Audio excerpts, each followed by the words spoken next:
I'm Anil Kumar. Let me first thank all my subscribers to share my videos and post excellent questions. Now this series of videos is for my subscriber Eru, who wants to understand reflection, translation, rotation, enlargement of objects. Eru, I really don't have many videos on this topic since I want to avoid using technology. However, here is a very simple attempt and I hope it will help you. Now the first one, what I would written here by mistake is determine the coordinates of the triangle enlarged by a factor of 3 from center of enlargement at D, right?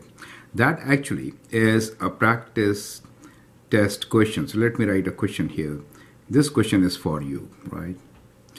However, what I'm going to do with this object is I'm going to reflect it on x-axis, translate it 2 units left and 3 units up. So this will be my example, right? So I'm calling this as example 1.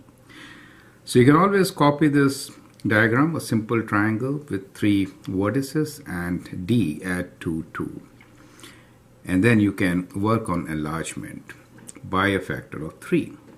Now after explaining how to reflect an object and how to translate it, I'll take up 2 more examples. As an example 2, let me write example 2 here. I will take up rotation of objects. In this particular video, I will show you how to rotate an object clockwise and counterclockwise. So we'll consider both clockwise and counterclockwise. We'll do 90 degrees and 180 degrees, right? And see how the points get transformed when we rotate an object about the origin. I do have list of videos where we'll be rotating object about a point not on the origin or sometimes on the object itself. So you can always search for those videos, type in Anil Kumar rotation objects playlist. Then we'll take another example dealing with enlargement of the shapes. So here example number 3 we'll talk about is determine the coordinates of the triangle enlarged by a factor of 3 from center of enlargement at D, right? So that's the example we'll work on. And in a separate video we'll talk about how to find center of enlargement and how to enlarge an object where D is outside the object, correct? So now let's begin with the very first example, which is, now in this particular example we have a triangle ABC and a point D right in the center, somewhere in the center. Now the object here is to reflect on x-axis, translate 2 units left and 3 units up, correct? That is a question for you, not an example for me, right? So what I will do here is that I'll make 3 different columns to show you how things change as we reflect and translate. So that's the whole idea.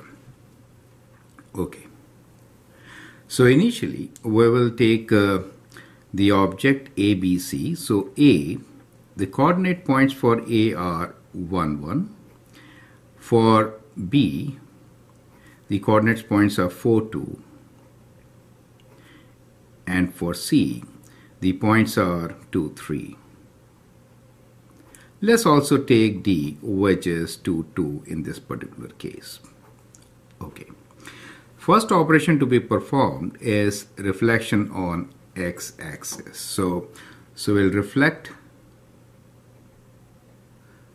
on x-axis. So when you reflect, what happens?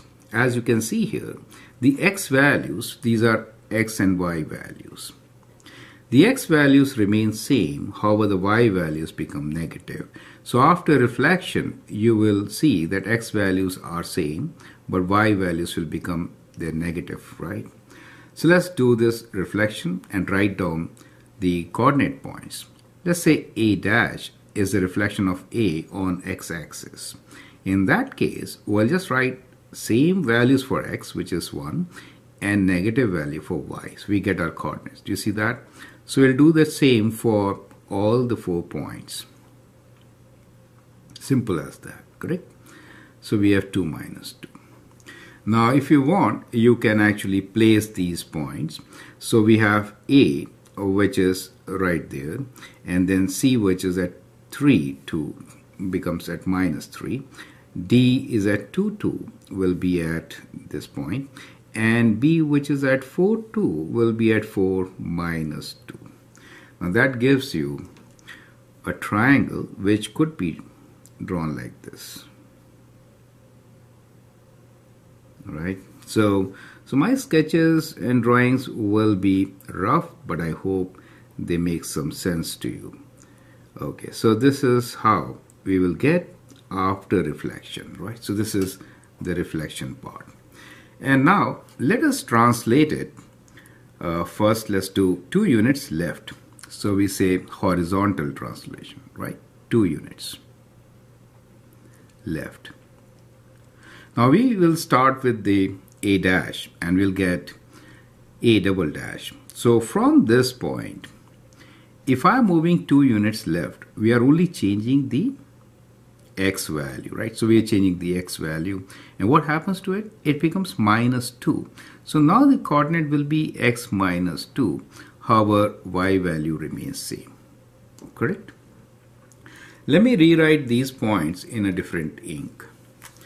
So all these x values will be kind of minus of this, right? So minus 2 will give me minus 1. So 1 minus 2 I'm saying. Y values remain what they are. So I'm not subtracting. I mean, I'm using the same y value. This is with reference to our xy point. I hope this point is well taken care of, right? So the y value remains same. So in this case, when we do horizontal shift, or translation, in that case, y values will remain same. So let me copy the y values as such. But the x values will decrease by 2, right? So decrease by 2, decrease by 2. You get an idea. So that is to say, A dash will be right here, correct? So that will be A dash. C will come here and B 2 units. So instead of 4, it comes at this point. So the triangle will be kind of like this. And the point D, which is at 2, 2, also moves 2 units and will come here, right? So these are the points which are after reflection and horizontal translation. So I hope that part is very clear now. Now the last thing here is vertical. 3 units, 3 up, right? So vertical 3 up. Okay, that means the y value will increase by 3. So if you are comparing with x and y value, it will be same. We are now doing with this, so that becomes simpler. We don't have to do with the original. So it is x value remains same if we are comparing with that one. But the y value will increase by 3 up. So it is minus y and then plus 3. So if you look at these values, they will actually become, so now we'll write the third transformation with 3 dashes. Okay, now here we'll keep x value same since this is vertical translation. However, the y values we have to increase by 3 up, correct? So if you add 3, you get 2 here. Add 3, you get 1 here. Add 3, you get 0 here. Add 3, you get plus 1 here. So that is moving 3 up. So you get this point right there, 3 up, 1, 2, 3 up. And this point, 3 up right there. And 3 up will take it to 1. And finally, what we get is kind of like this. Now in this particular translation and reflection, shape remains same. So you get a shape which is congruent, correct? So after all this, what you get here is something which is congruent. Shape is exactly same. It can overlap, right? The direction or orientation changes. So whenever you do reflection and translation, we get congruent shape,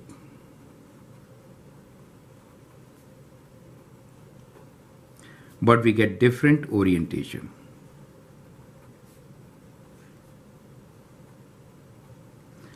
Now, all this we could have done in one step also. So that means from xy, we could have straight away come to x minus 2 and then reflect y and 3 up. So we could do from here to there also. We could have gone direct at times if it is not necessary to show all these steps. So if you're given a question saying translate 2 units left and 3 up, you could actually do kind of like this. You could say, well, translate 2 units left means the x values will be x minus 2, right? And there is a reflection on the x-axis, so y changes and 3 up. So it is minus y plus 3. So that kind of translation will give you the final points as one which we have shown here. Do you see that? So you could have done this all in one step also, correct? But I hope with these steps you understand very clearly how to take care of reflections and translations. Now let's move on and do example number 2. Now let us take example number 2, and here we'll do rotation about origin. So as before, let me make columns. They will help us to write down the coordinate points and understand how each rotation affects the original graph or object, right? So we'll begin by writing coordinates of each point. We have A, which is at 1, 1, B, which is at 4, 2, and C, which is at 2, 3. It's very similar to what we took last time. However, now we are going to rotate it about origin. That means from this point, origin, right? So if you connect this and then think about object being connected and then you rotate kind of like this. So this rotation is called clockwise rotation. Do you see that? So we'll write clockwise. CW means clockwise, kind of like this. Let's rotate it first by 90 degrees. Clockwise 90 degrees. That is to say the point A will then come to that position. Do you see that? Since this makes 90 degrees. So we get a point A dash right there. Now whenever you do rotation clockwise, then the coordinates which are XY here will change to what? Well, this is not a good point to take to begin with, but let me take point C. Okay, so if I connect point C here with the origin and rotate clockwise, so what I get here, this coordinate is 2, 3. So what you will observe that the y value becomes the x value and the x value becomes the y value with a negative sign because you're coming down to quadrant 3. So you can see this kind of a rotation right there. Do you see that? Do you see that? So that is the position C dash. C dash. And as you observe, the coordinates of the point C dash are basically 3 minus 2. Correct? So these two positions flipped. So we have C dash, which is you flip the positions and change the y value to negative. Do you understand? Which in terms of x and y, I could write as y negative value for x. Does it make sense to you? Correct? So x, y, I wrote y in terms of x. Swapped the position, placed x as y with a negative value. Correct? Now using this transformation, we could write this as 1 minus 1, and this becomes 2 minus 4. Perfect. So that is how we'll get our translated or transformed point after 90 degrees rotation. So coordinates for B, as you can see, will be 2 minus 4. So 2 and minus 4 will be somewhere here outside the limits of my graph.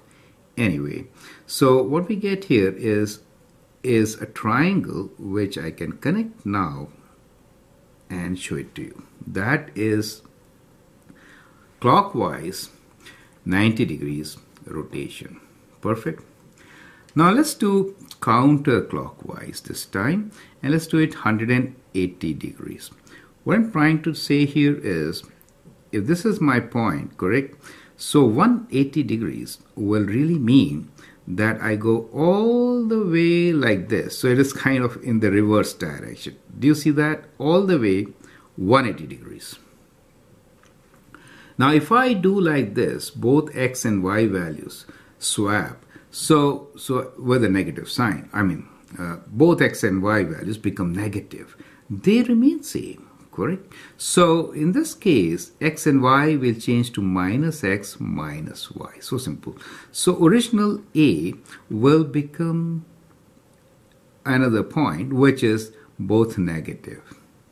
Similarly, B will be both negative in this case. Since we started with a triangle in quadrant 1, now it comes as a triangle in quadrant 2, both negative, right? Let me write A dash, B dash, C dash here. Okay, that's fine. So what we get here, B is 4, 2, it becomes minus 4 and minus 2. This becomes your B reflection, right? And then C is 2, 3, it becomes minus 2 and minus 3. So that becomes your triangle which is rotated by 180 degrees. Perfect. So it is also a reflection about origin if you see. So this is same as reflection about origin. So I hope you have understood how to rotate an object with axis or the point at origin. Perfect.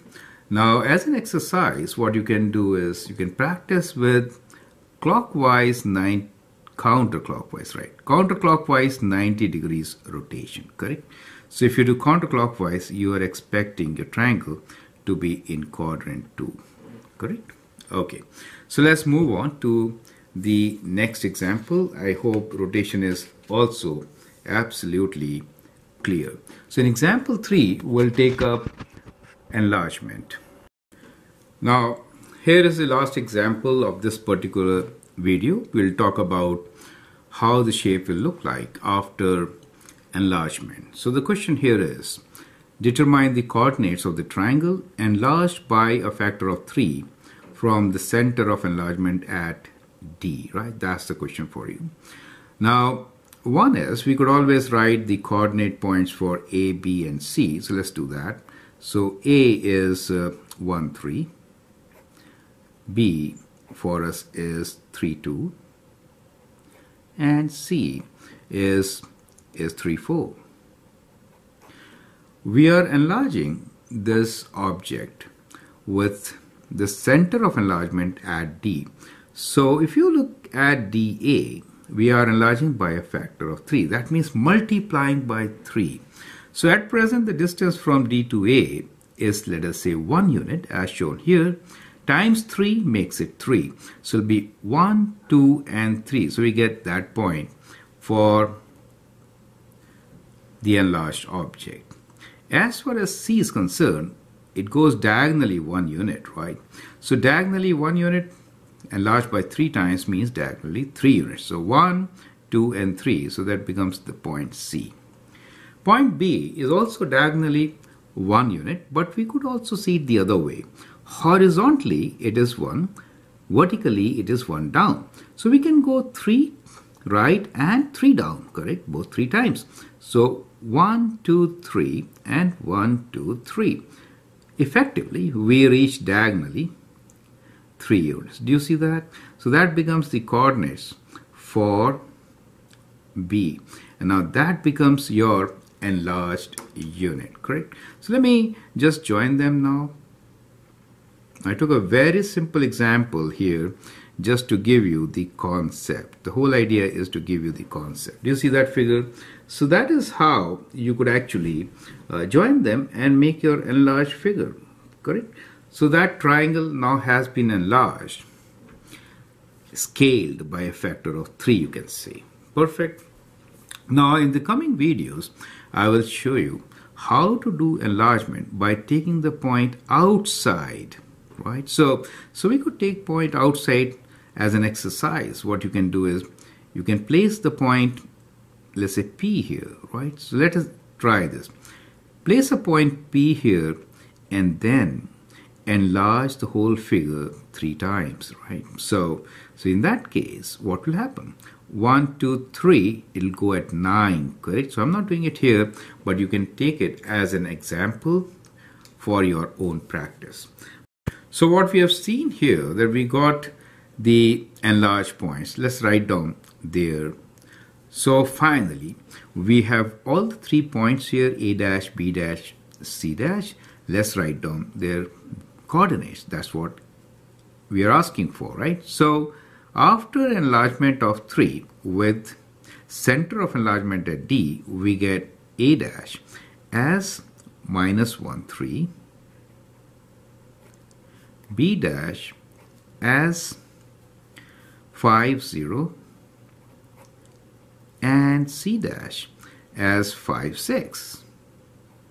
5, 6. So I hope you learn how to enlarge an object when the point is within the object.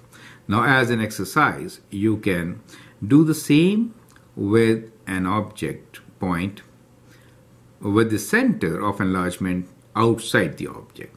I'll provide you with a link where we have done the same thing in another video. I hope with this, the concepts of how to translate or reflect an object and how to rotate them about origin and how to enlarge are kind of clear to you. We'll take a few more questions to give you some practice. Thanks for watching my videos and feel free to share, subscribe to them. Thank you and all the best.